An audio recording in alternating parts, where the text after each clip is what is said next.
బయట నా పేరు శివరామ్. ఫస్ట్ ఫస్ట్ మీడియా వాళ్ళందరికీ థ్యాంక్స్. సార్ మీరు చెప్తున్నా నాకు ఏడుపు వచ్చింది అక్కడ. ఎందుకంటే మా సినిమాలో ఏం లేదని ఏ ఇచ్చారో నాకు అర్థం కావట్లేదు. అంటే ఏముంది, ఏముందో అర్థం కావట్లేదు నాకు కూడా. ఏ అంటే ఏ ఎమోషన్ గురించి మాట్లాడదాం, ఏ సీన్ చూసి మాట్లాడదాం, ఏ ఇచ్చేంత ఏముందా అని. అంటే సినిమా ఇప్పుడు మామూలుగా సింగిల్ సీన్స్కి వెళ్తున్నప్పుడు చాలా రోజులైంది ఒక సినిమా చూస్తుంటే జనాలు క్లాప్స్ కొట్టడం. నేను మా సినిమాకి చూసిన అంటే పీపుల్ అరవడం వేరు, గోల చేయడం వేరు. కానీ ఒక సినిమా కోసం లేచి చప్పట్లు కొట్టడం నేను చాలా రోజుల తర్వాత చూసా.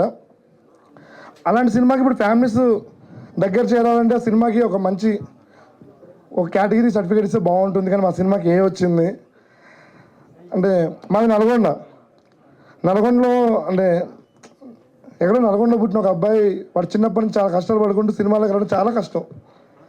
కృష్ణనగర్లో తిరుక్కుంటూ అక్కడి నుంచి ఇక్కడ దగ్గర చాలా కష్టం ఉంటే డ్రీమ్లో ఉంటుంది. ఏముంటుంది, మా ఊర్లో మా సినిమా వస్తే అందరు చూడాలని ఉంటుంది, లోపల అనిపిస్తుంటుంది మా మమ్మీని చూపెట్టాలి, అందరు చూపెట్టాలని.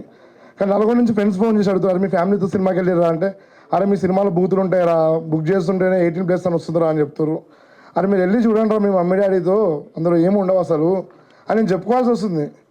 అంటే చెప్పుకోవాల్సినంత అవసరం ఏముంది, మేము నిజంగా మంచి సినిమా తీసినాం. అందుకే ఫస్ట్ మేము చాలా కాన్ఫిడెంట్గా ఉన్నాం. ఇప్పుడు మంచి సినిమా తీసినాం కాబట్టే స్టేజ్ల పైన మాట్లాడినాం. హర్షిత్ కూడా చెప్పి మరి హిట్ కొడుతున్నా అని చెప్పిండంటే ఆ కాన్ఫిడెన్స్ ఉంది మేము ఒక మంచి సినిమాని డెలివరీ చేసినామని చెప్పి. ఈరోజు మీడియా వాళ్ళు మాట్లాడుతుంటే అర్థమవుతుంది మేము ఎంత గొప్ప సినిమా తీసామని. ఇన్ని రోజులు మంచి సినిమా అనుకున్నాం కానీ అది గొప్ప సినిమా అని ఇప్పుడు అర్థమవుతుంది. నిన్న కూడా అందరూ న్యూ ఏజ్ మూవీ అంటున్నారు. కానీ నాకు బ్రహ్మరంభకి వెళ్తే అర్థమైంది మాది న్యూ ఏజ్ మూవీ కాదు, ఒక ర్యాంపేజ్ మూవీ అని అర్థమైంది నాకు. ఇంకోటి థ్యాంక్స్ చెప్పాలంటే నాకు అది పెద్దగా మాట్లాడడం రాదు, కానీ శ్రీకాంత్ నాకు చెప్పాలనుకుంటున్నా. ఎందుకంటే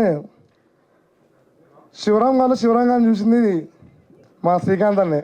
అందరు టోనీని చూస్తారు, షార్ట్ ఫిల్మ్లు చూస్తారు, కానీ శ్రీకాంత్ అని ఫోన్ చేసేటోడు. నేను షార్ట్ ఫిల్మ్ తీస్తే ఏం షార్ట్ ఫిల్మ్ రాది, ఎంత గలీజ్ చేస్తున్నావు తెలుసా నువ్వు అది కాదు నువ్వు, నేను ఈయనొకడు సూది అనుకుంటుంది. కానీ అన్న పిలిచి వర్క్షాప్ చేస్తున్నప్పుడు కూడా నాకు అనిపించలేదు ఏంది ఒకటే సీన్ని 100 సార్లు చూపిస్తుంది నాకు అర్థం కాలేదు. కానీ నేను స్క్రీన్లో చూసిన అర్థమైంది శ్రీకాంత్ అని ఏం చేసిండంటే టోనీ గారిని చంపేసిండు, నాలో ఉన్న శివరాం గారిని చంపేసిండు, సాయి గారిని పుట్టించిండు. థ్యాంక్ యూ అన్న. మా సినిమాకి అందరు రండి, వచ్చి చూడండి. మీరు అనుకున్న ఏ విషయం మా సినిమాలో ఏ లేవు, ఫ్యామిలీ అంతా కలిసి హాయిగా చూసుకున్న సినిమా మాది. Thank you.